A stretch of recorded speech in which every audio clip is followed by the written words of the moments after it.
ዓለምን አድራይባስ ብለው በዓለም ድንቃ ድንቅ መዝገብ ከሰፈሩ አስገራሚ ጉዳዮች መካከል ጥቂቶቹና ካፍላችሁ። ሰላም ጤና ይስጥልን ውድ የብርቅ ሚዲያ ተከታታዮቻችን፣ ዛሬ በብርቅ ድንቅ ከታሪክ ማህደራችን 5 የዓለም ድንቃ ድንቅ መዝገብ ላይ የሰፈሩ ድንቅ ጉዳዮችን ወደ እናንተ ምናደርስ ይሆናል። አብራችሁን ቆዩ። በፈረንጆቹ 1955 ጥቅምት 5 መታተም የጀመረው የዓለም ድንቃ ድንቅ መጽሐፍ ከ40 ሺህ በላይ የመዘገባቸው ክብረ ወሰኖች አሉ። በየዓመቱ ክብረ ወሰኖች እየተሻሻሉ በመዝገብ ይሰፍራሉ። በድንቃ ድንቅ መዝገቡ ከሰፈሩት ውስጥ የተወሰኑትን እንሆ።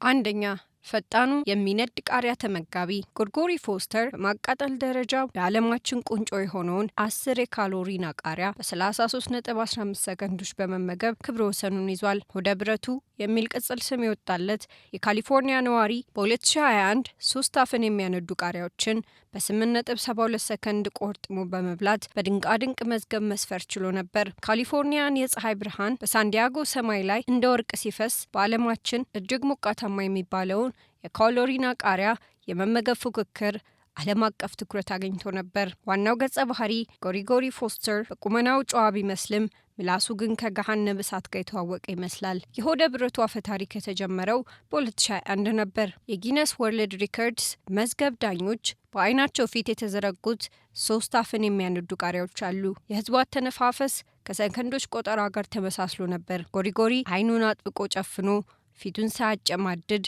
የዓለም ትኩረት የሰበሰበ በፍጥነት በ8.72 ሰከንድ 3ቱን የካሎሪና ቃሪያዎች ለቀም አድርጎ ተመገበ። ያኔ ነበር በድንቃ ድንቅ መዝገብ ላይ ስሙ በደማቁ የሰፈረው። ይህ ሰው ተራ ሰው አይደለም። ይልቁንስ ምላሱ የብረት ቆዳ ያለው ይመስላል፣ ወይ ደግሞ ምናልባት የውስጥ አካሉ እሳተ ገሞራ። ግን ሆደ ብረቱ በትንሽ ድል አልረካም። ታላቁ ፈተና ግን ከፊቱ ነበር። 10 የካሎሪና ቃሪያ። አስቡት፣ በእያንዳንዱ ንክሻ ውስጥ የሰማይ ምላስን የሚያቃጥል ቃጠሎ አለ። በእነዚህ አጭር ሰከንዶች ውስጥ የአፍ ውስጣዊ ክፍል ወደ መቅለጥ አፋፍ ይደርሳል። ተመልካቾችም በድንጋጤና ባድናቆት የተመለከቱት ነው። ጎሪጎሪ ፎስተር እንደ ማሽን በትክክለኛና በፈጣን እንቅስቃሴ ከማንኛውም ሰው በበለጠ ፍጥነት 10ሩን የካሎሪና ቃሪያዎች ወደ ሆዱ ላከ። ሰዓት ቆጣሪው ሲቆም አሃዙ እንዲህ ይነበባል። 33.15 ሰከንዶች። ፈጣኑ የሚያነደው ቃሪያ ተመጋቢ የተሰብሳቢው ድምፅ ሰማዩን ቀደደው። ሆደ ብረቱ አዲስ ታሪክ ሰራ። በቃሪያ ማቃጠል ደረጃ ዓለማችንን በቁንጮነት ተቆጣጠረ። ክብረ ወሰኑን ሲይዝ ፊቱ ላይ ትንሽ ላብና ምናልባትም ደስ የሚል መቃጠል ይታይበታል። ወዲያው ግን በፈገግታ የድል አድራጊነቱን ምልክት ሰጠ። ሁለተኛ፣ ትልቁ የሞክሾች ስብስብ። ጃፓን ልዩ የሆነች ሀገር ናት። በጃፓናውያን ዘንድ መልካቸው ብቻ ሳይሆን ስማቸውን በእጅጉ ይመሳሰላል የሚባልበት ሀገር ነው። ይህ አስደናቂ የስም ተመሳሳይነት ነው እንግዲህ ለየት ያለ ማህበርን ለመመስረት መነሻ የሆነው። በ1994 ዓ.ም በጃፓን የሞክሾዎች ማህበር ተመሰረተ። ዓላማው ግልጽ ነው። ተመሳሳይ ስም ያላቸውን ሰዎች አንድ ላይ ማምጣት ነበር። ዓመታት አለፉ። የሞክሾዎች ስብስብ ታሪክ የሚቀየርበት ቀን ደረሰ። የጃፓን መዲና ቶኪዮ በ2022 ዓ.ም ጥቅምት ወር ላይ በአይነቱ ልዩ የሆነ ሁነትን አስተናገደች። በቶኪዮ የተሰበሰቡት ሰዎች አይን የሚማርክ ለአእምሮ ደግሞ እጅግ የሚደንቅ ትዕይንትን ፈጠሩ። ተሰብሳቢዎቹ ሂሮካዙ ታናካ የሚለውን ስያሜ የሚጋሩ ነበሩ። በመድረኩ ላይ እርስ በርስ የሚተያዩ 178 ሰዎች ቆመው ነበር። ሁሉም ታናካ ሂሮካዙ ይሰኛሉ። ይህ የአባት ስምና የራስ ስም ሙሉ በሙሉ የሚመሳሰልባቸው ሰዎች ትልቁ ስብስብ ሆኖ በድንቃ ድንቅ መዝገብ ላይ በደማቁ ተመዘገበ። 178 ታናካ ሂሮካዙዎች ከልጅ እስከ አዋቂ ሁሉም አንድ ስምን ይጋራሉ።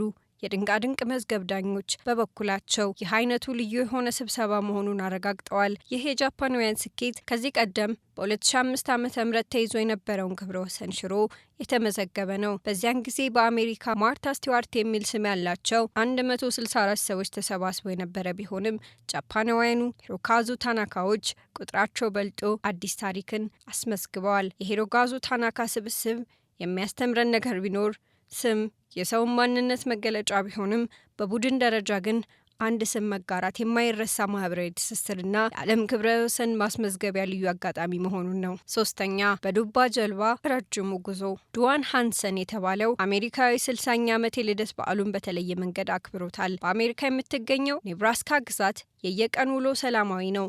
ሆኖም አንድ ቀን ሚዙሪ ወንዝ በታሪኩ ልዩ የሆነ ትዕይንትን ተመለከተ። ያም አሜሪካዊ ዱዋን ሃንሰን አስደናቂ ጉዞ ነበር። ዱዋን ሃንሰን 60ኛ ዓመት የልደት በዓሉን ለማክበር የተለየ መንገድን መረጠ። ሌሎች ግብዣ ሲያዘጋጁ፣ እሱ ግን የዓመታት ልፋትን ፍሬ በገዛ እጁ ያሳደጋትን ግዙፍ ዱባ ጀልባ አድርጎ ለመቅዘፍ ወሰነ።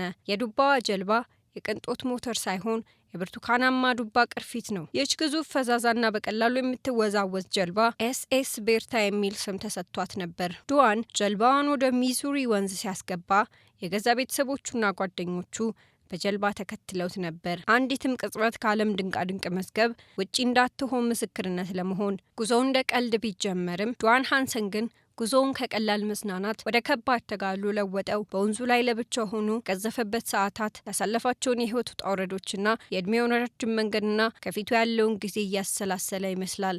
የጀልባው ሁኔታ ግን ቀላል አልነበረም።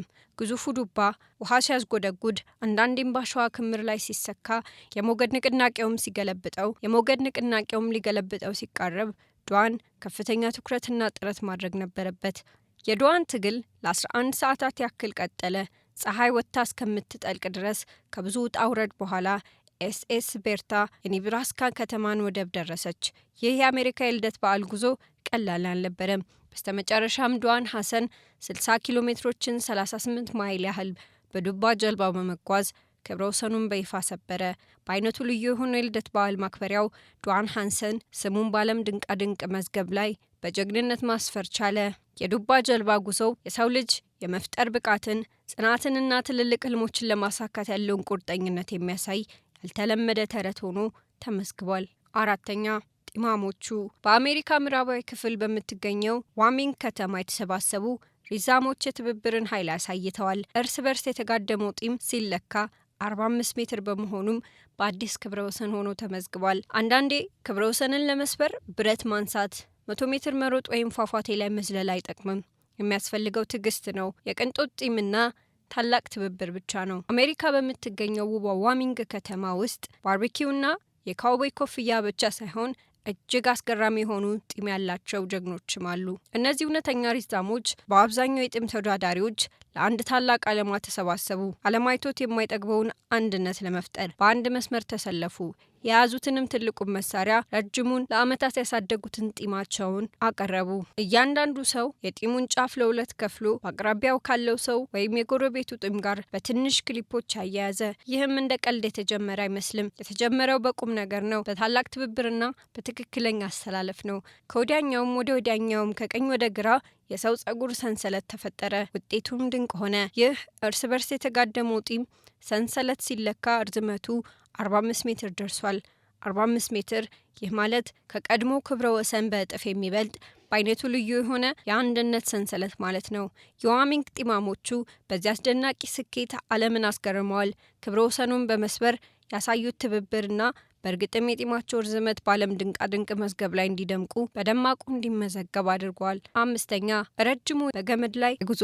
ከ2 ዓመቷ ጀምሮ በሰርከስ ቡድን ስትሰራ የቆየችው አሜሪካዊ በ2022 ግንቦት ወር የድካሟን ፍሬ አጣጥማለች። የቬርሞንቷ አሪያና ዊንደርሊ 10 ሴንቲሜትር የሚረዝም ሂል ጫማ አድርጋ በገመድ ላይ 194 ሜትሮችን ተጉዛ አዲስ ክብረ ወሰንን አስመዝግባለች። ራሻዊቷ ኦክሳና ሼሮታን በ2014 ዓ.ም 14 ሜትር ገመድ ላይ በመራመድ ተይዞ የነበረውን ክብረ ወሰን በእጅጉ ያሻሻላችው ዊንደርሊን በ2022 ስማቸው በድንቃድንቅ መዝገቡ ካሰፈሩት መካከል አንዷ መሆን ችላለች። ቬርሞንት የሰርከስ መድረክ ለብዙዎቻችን አስደሳች ትዕይንት የሚታይበት ቦታ ሊሆን ይችላል። ለአሪያና ዊንደርሊን ግን መድረኩ የህይወቷ መነሻ ነው። ገና በ2 ዓመቷ በሰርከስ ቡድን ውስጥ ስራ መጀመሯ የትግል የልምምድና የትዕግስት ታሪክ ባለቤት ያደርጋታል። በ10ዎቹ ዕድሜዋ መጨረሻ ላይ የምትገኘው አሪያና በ2022 ዓ.ም ግንቦት ወር ላይ የሰርከስ ህይወቷን ያጠቃለለ ታላቅ ፈተና ተጋፈጠች። ይህ ፈተና ከባድ ልምምድ ወይም አዲስ ጥበብ መማር አልነበረም። ይልቁንም በረጅሙ የዓለም ድንቃድንቅ መዝገብ ላይ ስሟን ለማስፈር ቆርጣ የተነሳችበት ውሳኔ ነበር። ውድድሩ በአይነቱ ልዩ ነበር።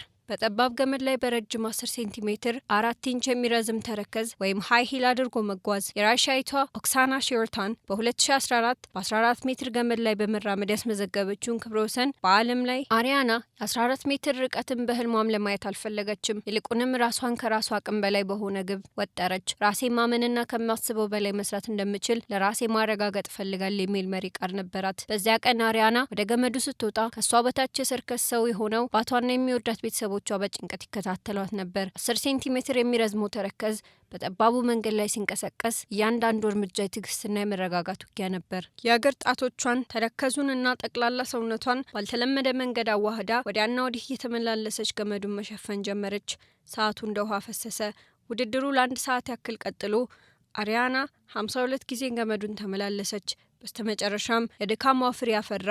አሪያና ወንደርሊን በ10 ሴንቲሜትር ተረከዝ ተጉዛ የነበረውን ርቀት በ194 ሜትር 639 ጫማ ደርሶ የቆየውን ክብረ ወሰን በከፍተኛ ደረጃ አሻሻለች። በገመድ ላይ በከፍተኛ ተረከዝ የሄደችው ይህች ታዳጊ ክብረ ወሰኑን በመስበር ለራሷና ለዓለም ያሳየችው ነገር አንድ ነው። በእውነትም የምትፈልገው ነገር ካለ፣ በራስ መተማመንም ካለሽ፣ በገመድ ላይ የምትሄጅበት ጊዜ እንኳን ትልቅ ተረከዝ ቢኖርብሽ ግብሽ ላይ ትደርሻለሽ። አሪያና ወንደርሊን የ2022 ዓ.ም የዓለም ድንቃድንቅ መዝገብ አስገራሚ ታሪኮች መካከል አንዷ ሆና በክብር ተመዝግባለች። ውድ ተመልካቾቻችን ለዛሬ ያዝንላችሁ ብርቅ ድንቅ መረጃዎችን ይህንን ይመስሉ ነበር። በቀጣይ እስክንገናኝ ሰላም ቆዩ።